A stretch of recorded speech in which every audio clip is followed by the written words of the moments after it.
ఒక్క ఎలక్షన్‌లో కూడా పోటీ చేయకుండా భారతదేశ ప్రధానమంత్రి అవ్వచ్చా? నిజంగా ఇంపాసిబుల్ అది.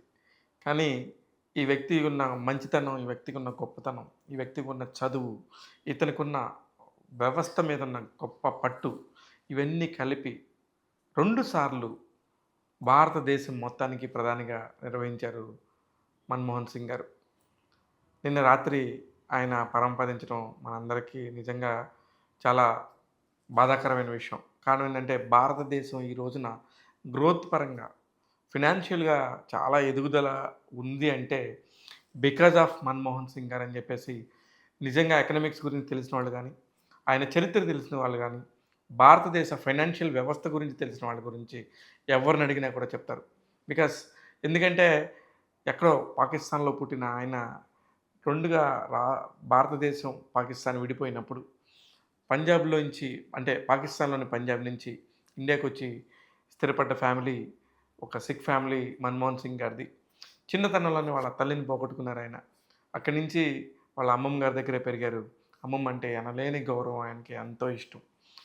ఆయనకి చిన్నప్పటి నుంచి గూడా పాకిస్తాన్‌లో ఉండటం వల్ల పదో గత 10 ఏళ్ళొచ్చి, 15 ఏళ్ళొచ్చిన దాకా అక్కడ ఉండటం వల్ల ఆయన ఉర్దూతోనే రాసేవారు.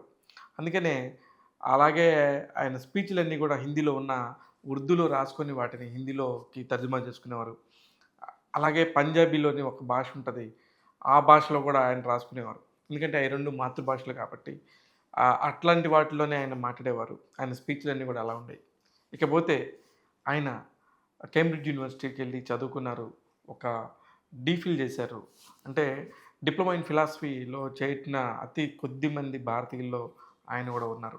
ఎకనామిక్స్‌కి సంబంధించి మొదటి నుంచి కూడా విపరీతమైన పట్టుండటంతోని ఆయన 2005లో ఒక బ్రిటిష్ జర్నలిస్ట్‌కి ఒక ఇంటర్వ్యూ ఇచ్చారు. అందులో ఇవన్నీ అస్సలకి రాజకీయంకే సంబంధం లేని ఆయన అనుకోకుండా రాజకీయ రంగంలోకి ఎలా వచ్చారనే దానికి చాలా ఇంట్రెస్టింగ్ టాపిక్ ఇక్కడ మీకు చెప్తాను. ముఖ్యంగా ఆయన 1957 ఆ టైంలో ఆయన మొత్తం డిగ్రీలు, చదువంతా కూడా పూర్తి చేసుకున్నారు. ఒకసారిగా కేంబ్రిడ్జ్ యూనివర్సిటీ నుంచి గానీ, అన్ని పట్టాలు పొందిన తర్వాత, ఆయన పంజాబ్ యూనివర్సిటీలో ఒక ఎకనామిక్స్ లెక్చరర్‌గా పనిచేశారు దాదాపు 6 ఏళ్ల పాటు. అలాగే ఢిల్లీకి వచ్చిన తర్వాత ఢిల్లీ యూనివర్సిటీలో కూడా ఆయన ఒక 2 ఇయర్స్ లెక్చరర్‌గా పనిచేశారు.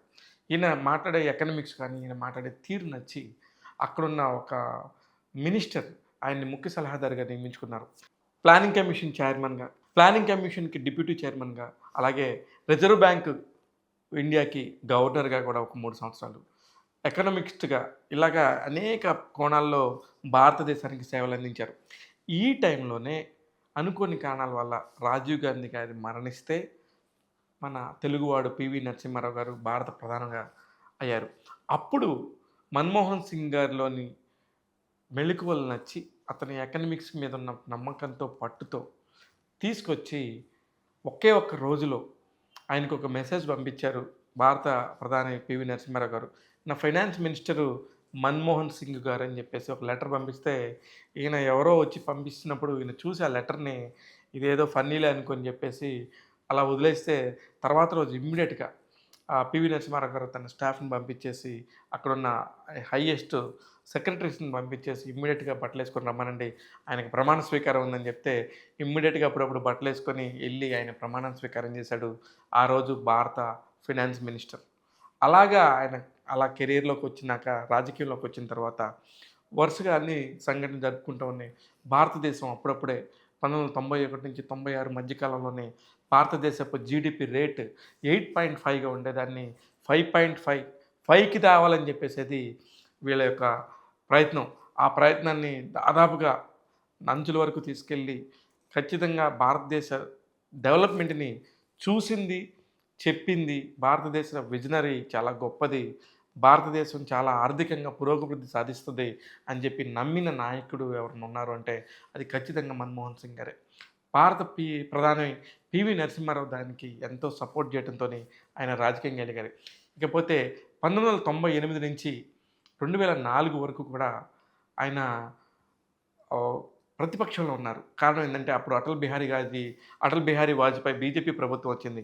ఆ టైంలో రాజ్యసభ రాజ్యసభకు సంబంధించి ఒక ప్రతిపక్ష నేతగా ఉన్నారు. రాజ్యసభలో ఈయన కీలక మెంబర్‌గా వ్యవహరించారు. ప్రతిపక్ష నేతగా ఉన్నారింక. అంటే రాజ్యసభ మొత్తం అంటే పెద్దల సభకు సంబంధించి, కాంగ్రెస్‌కి సంబంధించి మెయిన్ లీడర్ రాజ్యసభలో మన్మోహన్ సింగ్ గారే. ఇలాగ చేసిన తర్వాత ఒక్కసారిగా యూపీఏ అలయన్స్ భారత ఇండియన్ కాంగ్రెస్‌కి సంబంధించిన గవర్నమెంట్ వచ్చింది.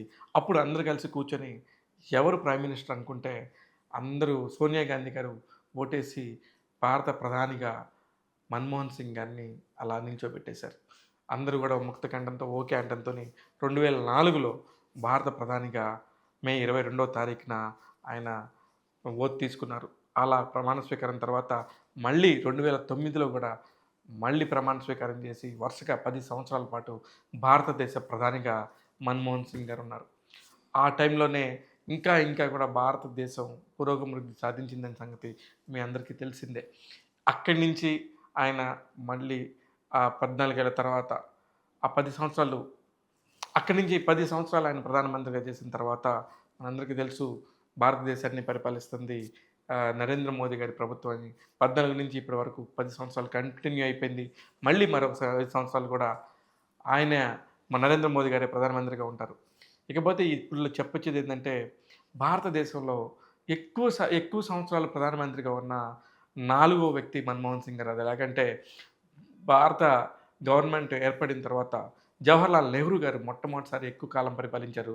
దాని తర్వాత ఇందిరాగాంధీ గారు దఫాల వారీగా ఆమె ఇందిరాగాంధీ గారు ప్రైమ్ మినిస్టర్‌గా చేశారు. దఫాలుగా ఇందిరాగాంధీ గారు ప్రైమ్ మినిస్టర్‌గా చేసిన సంగతి తెలిసిందే. ఆమె కూడా చాలా ఎక్కువ కాలం చేశారు. ఆమె తర్వాత ఇప్పుడు నరేంద్ర మోడీ గారి ప్రభుత్వమే దాదాపు 2 పర్యాయాలు పూర్తి చేసుకొని మూడో పర్యాయంలో ప్రధానమంత్రిగా అడుగుపెట్టారు. దీనికి తర్వాత స్థానంలో ఉన్న వ్యక్తే ప్రధాని మన్మోహన్ సింగ్ గారు. ఇలాగా చెప్పుకుంటూ పోతే భారత అత్యున్నత ప్రధానమంత్రుల్లో ఈయన 4వ స్థానంలో ఉన్నారని చెప్పొచ్చు. ఎక్కువ కాలం పరిపాలించిన వారిలో. ఈయన గత రాత్రి కన్నుమూయటంతోని నిజంగా భారతదేశ ఆర్థిక వ్యవస్థ అంతా గూడా ఎంతో చిన్నాభిన్నమైన ఆర్థిక వ్యవస్థని గాడిలో పెట్టిన ఆయన పోవటం నిజంగా గూడా బాధాకరం.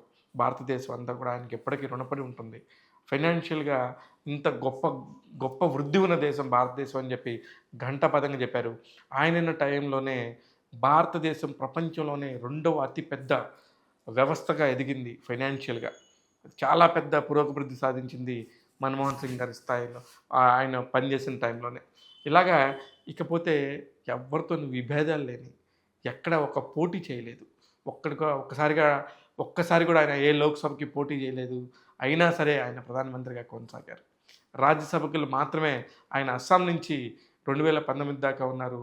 మధ్యలో ఇంకొక టర్మ్ మాత్రం మరో చోట నుంచి ఆయన రాజ్యసభ సభ్యుడిగా ఉన్నాడు. ఇది మన్మోహన్ సింగ్ గారి ఒక చిన్న ఆయన జీవితంలోని 92 సంవత్సరాల జీవితంలోని ఇదొక్కటే ఆయనకి సంబంధించిన కథ.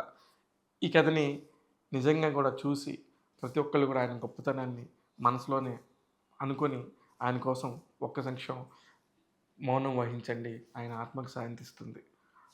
మన్మోహన్ సింగ్ గారు మీరు ఎక్కడున్నా సరే భారత ప్రజలందరూ మీకు రుణపడిపోయి ఉన్నారు. మీరు ఆత్మ శాంతి జరగుండాలని మనస్ఫూర్తిగా కోరుకుంటుంది ట్యాగ్ తెలుగు. నేను శివ మల్లాల.